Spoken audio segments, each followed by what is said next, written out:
Have you ever pulled weeds from a garden? Whether you've had a garden or not, you may have helped a family member or a friend pull weeds from a garden. I remember growing up, I grew up in Indiana and going to my grandmother's house to visit her, and she had a garden, she had a vegetable garden, and I would sometimes help her.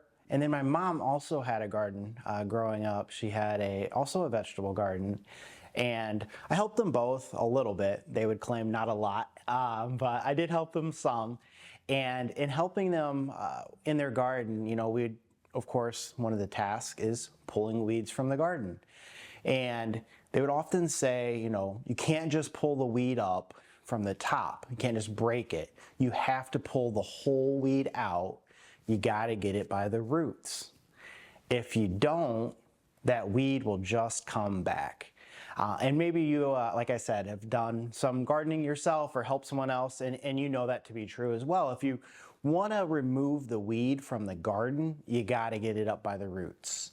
Well, today I'm going to discuss getting to the root of the fear you may have about your finances. There's lots of reasons why people have fear and anxiety about their finances. Fear and anxiety with regards to your finances can stem from a variety of factors, including past negative experiences, financial instability, or lack of financial literacy, or even confidence in your finances or what to even do. But just like when you're gardening, when you're talking about fears or anxieties related to your finances, it's very important that you get to the root of the issue or the root of the problem, and that you remove that there. Otherwise, again, just like the weed in the garden, it can come back. So I'll start with talking about past negative experiences. This could be growing up. It doesn't necessarily mean you grew up. Maybe you did grow up in poverty, but maybe you just saw your parents really struggle growing up. So that negative experience could impact some of your fears now. Something else could be maybe you saw your family member or friend, or maybe it was you, experience a job loss or suffer bankruptcy.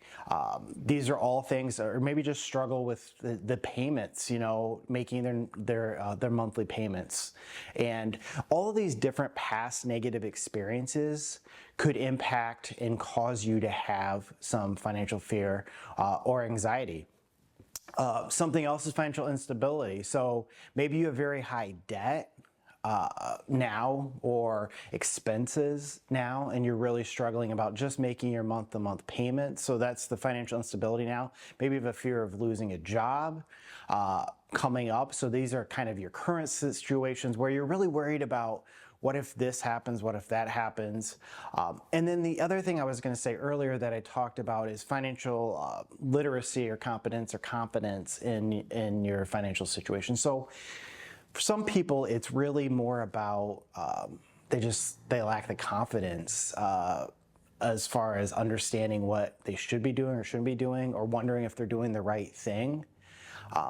Some other common fears I see is, fear of running out of money, of course, fear of making the wrong financial decision, there's even a fear, of losing everything. What if the worst case scenario happens and I lose everything? So I think with all of these things, like I mentioned earlier, it's really important, just like with the gardening analogy, it's really important that you get to the root of what is causing you financial fear or financial anxiety, and you try to remove that from the root. Now, it doesn't mean, of course, that this is all going to go away, but I think it's really important to get to the root cause of your financial fear.